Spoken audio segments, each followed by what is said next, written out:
আসসালামু আলাইকুম। আমি আতিক আহমেদ বিদ্যুৎ স্বাগতম জানাচ্ছি এডুকেশন ফেসবুক পেজ এবং ইউটিউব চ্যানেলে। আজকে আমরা আলোচনা করব নবম দশম শ্রেণী উচ্চতর গণিতের অধ্যায় 7 অসীম ধারা নিয়ে। গত ক্লাসে আমরা অসীম ধারা নির্ণয়ের বা এই অধ্যায় সমাধানের ক্ষেত্রে যতগুলো সূত্র বা যতগুলো নিয়ম লাগে আমরা দেখাইছি। আজকে পার্ট 2 আমরা দেখাবো এই অধ্যায়ে যতগুলো উদাহরণ আছে এবং এই অধ্যায়ের অনুশীলনীতে যতগুলো অঙ্ক আছে আমরা সমাধান করার চেষ্টা করব ইনশাআল্লাহ। তো চলো শুরু করা যাক। তো দেখা যাচ্ছে উদাহরণ 1-এ রয়েছে যে প্রদত্ত ধারা দুটির আংশিক সমষ্টি নির্ণয় করো।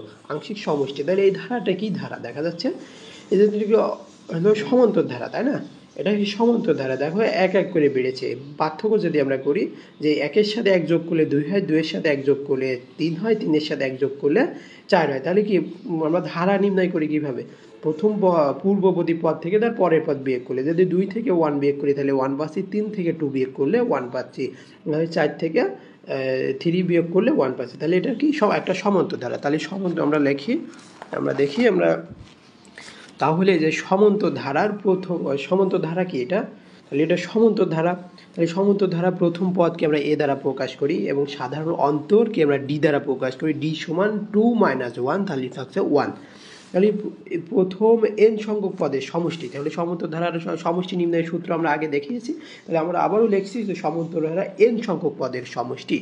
সমান্তর ধারার এন সংখ্যক পদের সমষ্টি, এই এন বাই এস এনকে এই সমষ্টিকে সমান্তর ধারার সমষ্টিকে এস এন দ্বারা প্রকাশ করা হয়। তাহলে সূত্রটা কি হচ্ছে n/2 into 2a plus n-1 into D. তাহলে আমরা এন এর মানটা এখানে জানি না, এন এর মানটা আমরা কততম পদ নির্ণয় করতে বলেছে, এন সংখ্যক পদের সমষ্টি নির্ণয় করতে বলেছে। তাহলে আমরা এই যে এর মান জানি, এর মান হলো 2, 1 এর মান হচ্ছে 1, এই যে 2 বসে গেল, আর এই যে ডির মান হচ্ছে 1। তাহলে যে এখানে থাকছে কত, 1কে 2 দিয়ে গুণ করলে সেই 2 হয়, আর এই যে n-1, এই যে 1কে 1 গুণ করলে সেই যা আছে তাই।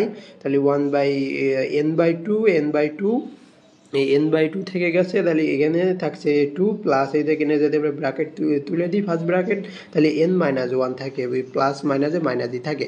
তাহলে n/2 এখানে যদি আমরা বিয়োগ করি 2 থেকে 1, তাহলে কত আছে n+1, n+1 যেহেতু 2 যেহেতু বড়, 1 বিয়োগ করলেও +1 হয়, তাহলে n/2।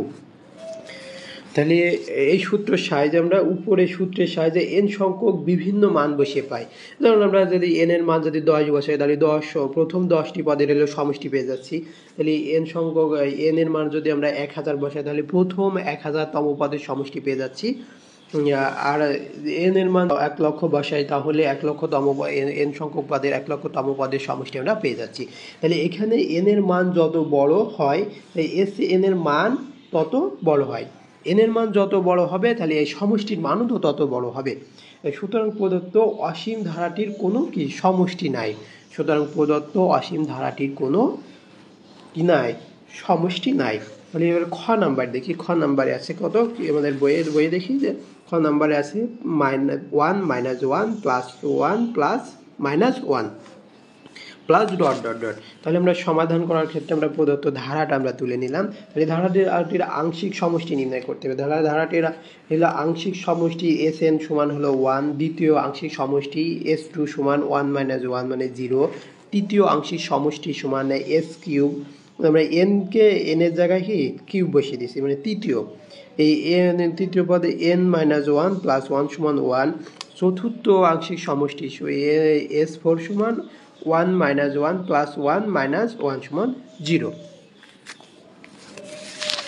আমরা পরবর্তীতে দেখি এটা কি বলছে। এটা কিন্তু তোমার অনুশীলনীতে বইয়ে তোমার রয়েছে, আমি একটু তাও খাতায় আমার মতো করে করিয়ে দিচ্ছি।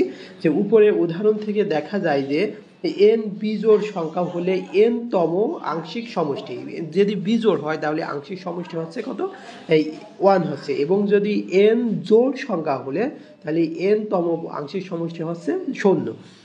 যদি বিজোড় এন সংখ্যক আংশিক সমষ্টি যদি বিজোড় হয়, তাহলে সমষ্টির মান হবে কত, 1। আর যদি জোড় হয়, তাহলে এন সংখ্যক আংশিক সমষ্টির মান হবে কত, 0। এই দুইটা মনে রাখবে, কারণ এটা কি এমসিকিউতে তোমাদের দিতে পারে। তাহলে দেখা যাচ্ছে যে প্রদত্ত ধারাটির ক্ষেত্রে এমন কোনো নির্দিষ্ট সংখ্যা পাওয়া যায় না যাকে ধারাটির সমষ্টি বলা যায়। তাহলে দেখা যাচ্ছে যে প্রদত্ত ধারাটির ক্ষেত্রে এমন কোনো নির্দিষ্ট সংখ্যা পাওয়া যায় না যাকে ধারাটির সমষ্টি বলা যায়। নম্বরে কি বলছে যে প্রদত্ত অনুক্রমে 10তম পদ, 15তম পদ এবং 8তম পদ নির্ণয় করো। মানে এই যে ধারাগুলো দেওয়া রয়েছে এর 10তম পদ, তারপর 15তম পদ এবং 8তম পদ নির্ণয় করতে হবে। তাহলে আমরা দেখি 9 নম্বরের ধারা 9-এর কতে আছে 2, 4, 6, 8, 10, 12 প্রদত্ত অনুক্রমে প্রথম পদ। তাহলে প্রথমে যেটা থাকে তাহলে অনুক্রমে, এটা কি কমা কমা দিয়ে লেখা আছে, তাহলে এটা হচ্ছে অনুক্রম। আর কি সাথে সম্পর্ক রয়েছে কেমন করে দেখো, যে প্রতিবার দেখো 2 2 করে বাড়ছে, তাহলে প্রদত্ত অনুক্রমে প্রথম পদ হচ্ছে 2, অনুক্রমে সাধারণ অন্তর আমরা বিয়োগ করে মেলছে দেখো, 2 সাইড থেকে 2 দিয়ে 2 বিয়োগ করলে হলো 2 হয়, 6 থেকে 4 বিয়োগ করলে 2 হয়, প্রতিবার দেখো পার্থক্য পাচ্ছি আমরা 2।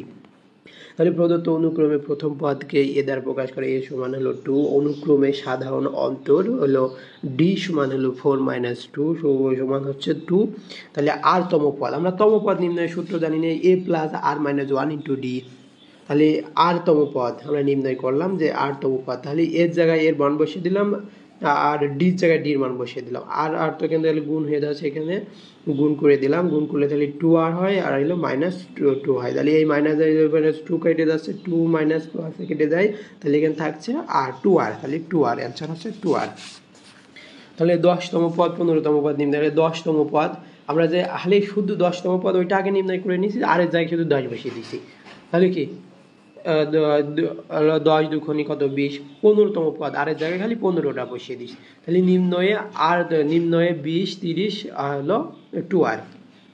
খ নাম্বারটা দেখো 1/2, 1, 3/2, 2 মাইনাস হলো 5/2, ডট। প্রদত্ত অনুক্রমের প্রথম পদকে আমরা এ দ্বারা প্রকাশ করি, তাহলে এ সমান হলো 1/2, অনুক্রমের সাধারণ অন্তর হলো ডি, অনুক্রমের সাধারণ অন্তর হচ্ছে ডি।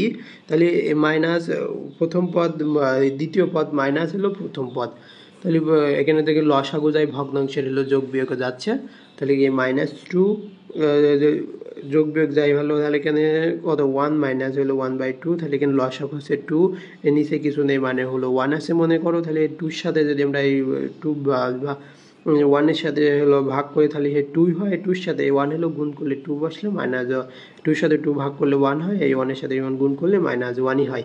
তাহলে এটা বিয়োগ করলে কত 1/2।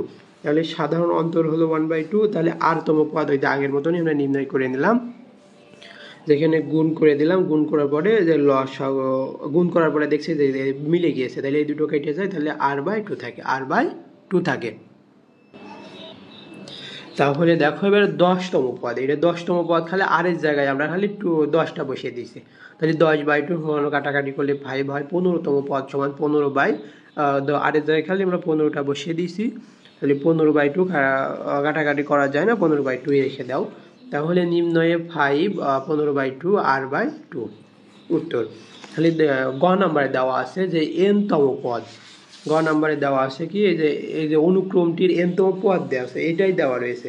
তাহলে এটা আমরা r-তম পদ হলে n-এর জায়গায় আমরা r-টা বসিয়ে দেবো, আর 10 n-এর জায়গায় আমরা 10 বসিয়ে দিলে 10তম পদ পেয়ে যাব, n-এর জায়গায় আমরা 15 বসিয়ে দিলে 15তম পদ বসিয়ে পেয়ে যাব।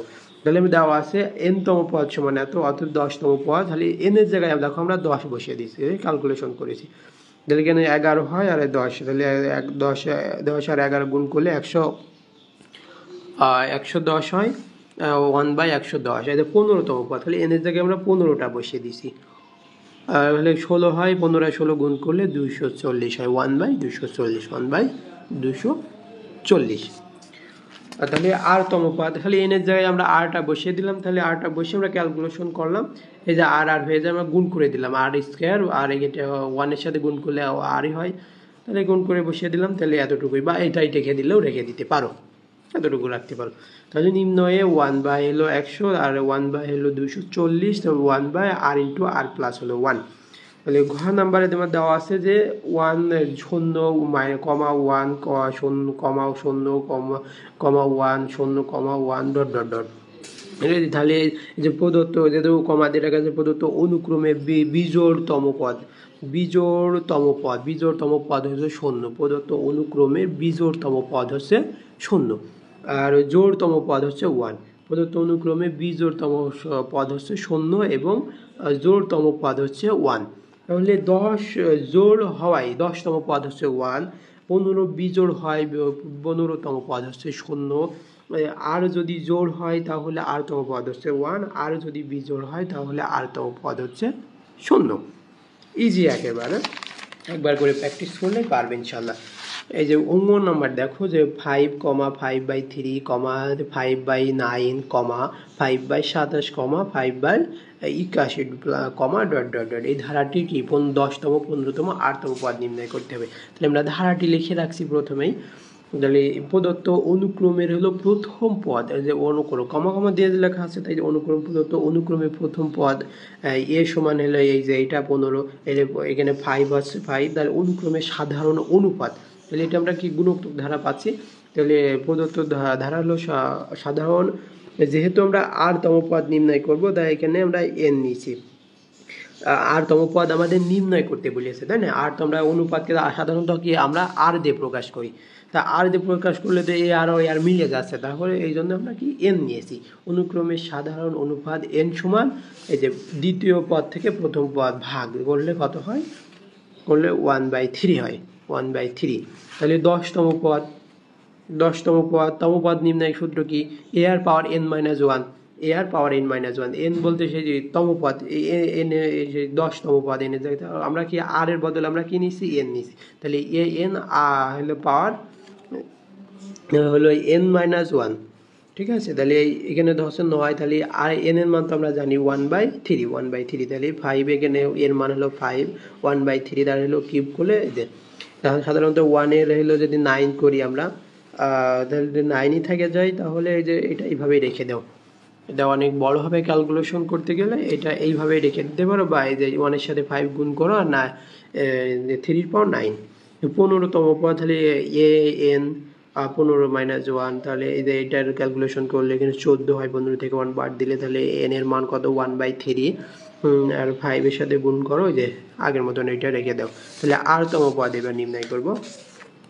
এই যে আরতম পদ an r-1, তাহলে r-1, তাহলে এই যে এইভাবে রেখে দিতে পারো, কারণ ক্যালকুলেশন আর এর সাথে 1 এ বিয়োগ করাও যায় না। তাহলে এই 5/3 পাওয়ার r-1, নিম্ন এই যে অ্যান্সার হচ্ছে 5/3 পাওয়ার 9, 5/3 পাওয়ার 14, 5/3 পাওয়ার r-1। তাহলে ছ নাম্বারটা দেখো যে অনুক্রমের n-তম পদ, তাহলে n এর জায়গায় সাথে আমরা কি 10তম পদ বসিয়ে দিতে পারি। n এর জায়গায় আমরা 15তম পদ, আর এর জায়গায় আমরা n এর জায়গায় আমরা আর বসিয়ে দিলে 8তম পদ পেয়ে যাব। তাহলে দেওয়া আছে বলে আমরা n-তম পদ সমান এটা লিখে নিলাম।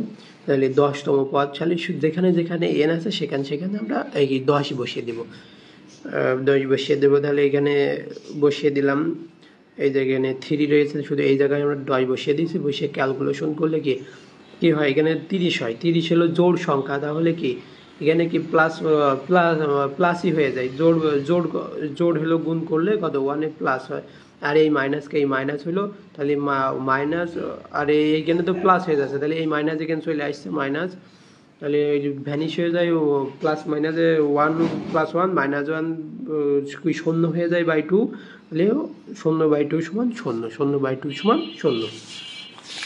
15তম পদ দেখো, 15তম পদ সেই 15তম পদ হলে 3 15 45 হয়, বিজোড় হয়, তাই না। 15তম পদে যে এনে জায়গায় আমরা 15 বসাইছি, তাহলে বিজোড় হয়। তো এখানে একটু দেও, তাহলে এখানে 15 হলো 45 হলো কি বিজোড় সংখ্যা, তাহলে বিজোড় সংখ্যক বার যদি আমরা পাওয়ার গুণ করি তাহলে কি মাইনাস চিহ্ন থেকেই যায়, তাহলে এই মাইনাস আর এই মাইনাস তাহলে প্লাস হয়েছে, তাহলে দুইজনের দুটো যোগ করলে কত হয় 2 হয়, 2/2 সমান হলো 1। উপর নিচে কাটাকাটি করলে কি হয় 1, নিচে কাটাকাটি করলে সবসময় 1 হয়, আর যখন ওই পাশাপাশি কাটা হয় তখন 0 হয়। তাহলে আর যদি জোড় হয় তাহলে আরতম পদ, জোড় হলে কি হবে, এই চিহ্ন কি পরিবর্তন হয়ে যাবে, প্লাস হয়ে যায়। জোড় সংখ্যক বার যদি আমরা করি, পাওয়ার করি, তাহলে কি এই মাইনাস ভ্যানিশ হয়ে যায়, প্লাস হয়ে যায়। তাহলে এই মাইনাস আর এই প্লাস মাইনাসে মাইনাসই থেকে যায়, তাহলে 0/2 হয়, মানে 0 হচ্ছে। আর যদি আর হলো, আমরা তো জানি না আর কি সংখ্যা, আর যদি বিজোড় হয় তাহলে কি এই যেখানে পাওয়ার কি হয়ে যাবে, এই বিজোড় মানে মাইনাস থেকেই যায়। বিজোড় সংখ্যক বার পাওয়ার থাকলে কি মাইনাস থেকেই যায়। তাহলে এই মাইনাস আর এই মাইনাস কত হয়, প্লাস হয়। তাহলে 1 যোগ করলে 2 হয়, 2 উপর নিচে কাটাকাটি করলে 1 হয়, উপর নিচে কাটাকাটি করলে সব সময় 1 হয়। তাহলে আমাদের কি এই 9 নাম্বারটা কিন্তু আমরা ক্লোজ করলাম। 9 নাম্বারটা আশা করি সবাই ভালোভাবে বুঝতে পারছো। আমরা এখন দেখব 10 নাম্বারটা। 10 নম্বর ম্যাথটা তোমার বলছে যে একটি অনুক্রমে n-তম পদ, এটা বলেই দিয়েছে, n-তম পদ un সমান হলো 1/n। এখান থেকে কি বলেছে, যেটা আমরা ক নম্বরে দেখি। ক নম্বর আমরা লিখে রাখছি যে un হলো লেস দ্যান হলো 10 পাওয়ার ইনভার্স 5 হলে n এর মান কিরূপ হবে। n এর মান কিরূপ হবে, দেখো যে দেওয়া আছে n-তম পদ, আমরা যেটা দেওয়া রয়েছে 10 নম্বরে, un সমান হলো 1/n। তাহলে ইউএন হলো লেস দেন হলো 10 এর পাওয়ার কত, -5। তারপর মাইনাস তুললে কি হয়, পাওয়ারে মাইনাস চিহ্ন থাকলে 1/, যা আছে তাই হয়। 1/, যা থাকে মানে কি, মাইনাস তুলে দিলে 1/, যা থাকে তাই হয়ে গেল। আর এই যে ইউ এর মান তো আমরা জানি যে n1/n। তাহলে ইউএন এর মান আমরা 1/n, আর এই পাওয়ার তুলে দিলাম আর মাইনাস তুলে দিলাম, মাইনাস তুললে কোনো 1/, যা আছে তাই, 1/, যা আছে মানে 10 এর পাওয়ার 5। আমরা যদি এটা ঘুরিয়ে দিই, আমরা যেহেতু n এর মান বের করবো, এটা উল্টিয়ে দিলে এই যে চিহ্ন উল্টে যায়, তাহলে এটা গ্রেটার দেন ছিল, এবার এদিকে n গ্রেটার দেন হয়ে গেল, এটা লেস দেন ছিল, এটা গ্রেটার দেন হয়ে গেল, n গ্রেটার দেন হলো, এটা উল্টিয়ে দিলাম, তাই এই চিহ্ন পরিবর্তন হয়েছে। তাহলে 10 এর পাওয়ার কত হয়, 5, n গ্রেটার দেন 10 এর পাওয়ার 5। খ নম্বর সে একই রকম দেওয়া আছে, n-তম পদ সমান un সমান হলো n/1/n। এটা লিখে নিলাম, যে এটা পাওয়ার করলে কত হয়, 1/, যা আছে তাই, এটা একই। তাহলে এটা যখন আমরা তুলে দিচ্ছি, তাহলে কি হচ্ছে, এই চিহ্নে এটা উল্টে যায়, উল্টে গেলে এটাই চিহ্নটা বিপরীত হয়ে গেছে, দেখো এটা চিহ্ন বিপরীত হয়ে গেছে। তাহলে n লেস দেন হলো 10 এর পাওয়ার হলো 5। আশা করি খুব সুন্দরভাবে বুঝতে পারছো। আর একটা রয়েছে গ নাম্বার, আমরা গ নাম্বারটা দেখব। দেওয়া আছে সমান এত, যেখানে দেওয়া আছে যে n এর প্রান্তীয় মান n যথেষ্ট বড় হলে সম্পর্কে কি বলা যায়। সে দেওয়া আছে un সমানে যেটা 1/n লিখে নিলাম, n এর মান বড় হলে un এর মান যথেষ্ট ছোট হবে। যথেষ্ট, n এর মান যদি বড় হয় তাহলে u এর মান যথেষ্ট ছোট হবে। n এর মান যথেষ্ট বড় হলে, অর্থাৎ n এর মান হবে ইনফিনিটি পর্যন্ত, n এর মান হবে ইনফিনিটি পর্যন্ত। n এর মান বড় হলে u এর মান ছোট হবে। n এর মান যথেষ্ট বড় হলে, অর্থাৎ n টেন্ডস টু ইনফিনিটি পর্যন্ত হবে। অতএব un টেন্ডস টু ইনফিনিটি, এই un এর মানটা আমরা বসিয়ে নিলাম, আর এটা ইনফিনিটি সমান 1/∞ দিতে করলে 0 হয়। অর্থাৎ আমরা লিখতে পারি, অতএব n এর মান যথেষ্ট বড় হলে un এর মান 0। 2 নম্বর বলছে যে নিচের হলো অসীম গুণোত্তক ধারার কি অসীমতক সমষ্টি যদি থাকে তাহলে নির্ণয় করো। এখানে 3টা ধারা হয়েছে, যদি অসীমতক সমষ্টি থাকে তাহলে নির্ণয় করতে হবে। তাহলে 2 এর ক আমরা ধারাটা লিখে নিলাম। তাহলে প্রদত্ত ধারাটির প্রথম পদ, মানে প্রথমে যেটা থাকে, প্রদত্ত ধারার প্রথম পদ প্রথমে যেটা থাকবে সেটা সমান a, সাধারণ অনুপাত r সমান হতো, তাহলে দ্বিতীয় পদ থেকে প্রথম পদ এলো বা ভাগ দিলে, তাহলে ভাগ করার ডেস বলে আমরা উল্টে দিলাম, 3 উপরে চলে গেল, আর 3 উপরে চলে গেল, বাই নিচে 1 থাকলো। তাহলে এখানে যে 9 থাকে, তাহলে এখানে কাটাকাটি করলে কত হয়, উপরে 3 থাকে আর এখানে 9 হয়ে যায়, 3, তাহলে 3/9 বা কাটাকাটি করলে 1/3। অর্থাৎ r এর মুড r এর থেকে কি, এটা মুড r এর থেকে ছোট, 1 এর থেকে কি এই মানটা ছোট, তাহলে কি অসীমতক সমষ্টি থাকবে। 1 এর থেকে ছোট হলে অসীমতক সমষ্টি নির্ণয় সূত্র, অসীমতক সমষ্টি, তাহলে অসীমতক সমষ্টি s ইনফিনিটি সমান a/1 - r, ওই যে কি অসীমতক সমষ্টি নির্ণয় সূত্র, a/1 minus r a by 1 minus r. তাহলে এর মান কত জানি, এর মান আমরা জানি হলো 1/3, আর আর এর মানও 1/3, আর এর মানও 1/3। তাহলে এর মান আর 1/, এখানে কি ভগ্নাংশ হলো বিয়োগ যাচ্ছে, তাহলে লসাগু নিলাম, এই যে 3 এখানে চলে যাচ্ছে, 3 বাই মাইনাস হলো 1, তাহলে উপরে থাকছে 1/3, আর এই যে ভাগের রয়েছে বলে এটা উল্টে দিলাম একবার, এখানে বিয়োগ করলে কত হয়, 3 থেকে 1 বিয়োগ করলে 2 হয়, এই 3 উপরে বসিয়ে দিলাম, আর এই 2 নিচে আসলো, গুণ করে দিয়েছি, তাহলে কি কাটাকাটি করলে থাকে 1/2, 1/2। আশা করি অসীমতক সমষ্টি সহজে নির্ণয় করতে পারবে। 2 নম্বর উদাহরণ দেখো, যে দশমিক দিয়ে রয়েছে এইভাবে, যে এটা প্রদত্ত ধারার প্রথম পদ হচ্ছে, প্রথমে যেটা রয়েছে সাধারণ অনুপাত আর সমান, আমরা দ্বিতীয় পদ থেকে প্রথম পদ হলো ভাগ দিচ্ছি, তাহলে 1/10 হয়, অর্থাৎ হলো এটা কি 1-এর থেকে ছোট না, এই আর এর মান 1-এর থেকে ছোট, তাহলে অসীমতক সমষ্টি হবে a বাই 1 মাইনাস আর। তাহলে a বাই 1 মাইনাস আর, আর এর জায়গায় আর এর মান বসিয়ে দিয়েছে 1/10, আর এর মান কত 1, এই ভগ্নাংশের কি বিয়োগ করা লাগবে, তাহলে লসাও করতে হয়, যে একই নিয়ম, তাহলে 9/10 হয়, দেখা 1 এদের যদি ভাগে রয়েছে গুণ দিয়ে নিচে যেটা থাকে উপরে, বা আর উপরে যেটা থাকে সেটা নিচে গুণ করে দিলে কত হয়, এই যে 10/9 হয়। এখানেও রেখে দিতে পারো, বা এটা পূর্ণ সংখ্যা যদি করতে পারো করো, পূর্ণ সংখ্যা করলে দেওয়া তো হয়, এই 9-এর মধ্যে 10 দিয়ে ভাগ করে দাও, তাহলে কত 1 পূর্ণ 19, 1 পূর্ণ 19। তাহলে এই যে ধারাটি দেখো, গ number 1 plus 1/√3 plus 1/2 plus 1/2√3 plus হলো 1/4। এই যে ধারাটি প্রদত্ত, ধারাটির হলো প্রথম পদ এ সমান হলো 1, সাধারণ অনুপাত আর সমান হলো 1/√3, এই 1/√3 মানে দ্বিতীয় পদ থেকে প্রথম পদ হলো ভাগ, তাহলে ভাগ করলে 1 ভাগ 1/1, আর এটা যে উল্টে গেল, তাহলে 1/√2। 1/√2 কি 1-এর থেকে ছোট না, তাহলে এই আর এর মান কি 1-এর থেকে ছোট হচ্ছে, তাহলে অসীমতক সমষ্টি নির্ণয় সূত্র, অসীমতক সমষ্টি এস ইনফিনিটি সমান a বাই 1 মাইনাস আর, তাহলে 1 এখানে বসলো, তাহলে a 1 মাইনাস 1/√2। ভগ্নাংশের কি এটা ভগ্নাংশের বিয়োগ, তাহলে লসাগু আছে √2, লসাগু √2, এই নিচে কিছু নেই মানে কি 1 আছে, 1-এর সাথে √2 ভাগ করলে ভাগফল √2 হয়, আর √2-র সাথে 1 গুণ করলে √2 হয়, আর এই √2 কি ভাগ করলে 1 হয়, 1-এর সাথে এই 1 যদি গুণ করি তাহলে 1 থাকে, তাহলে মাইনাস 1 বসে গেল।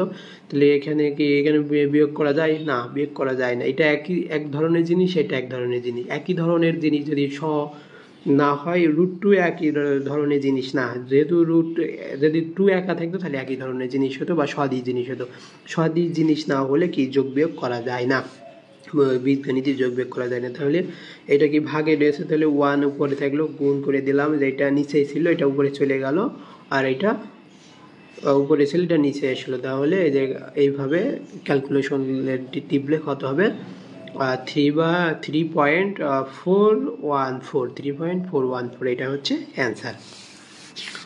তো আজকে এই পর্যন্তই, পরবর্তী ক্লাসে আমন্ত্রণ জানিয়ে আজকে এখানে শেষ করছি। আল্লাহ হাফেজ।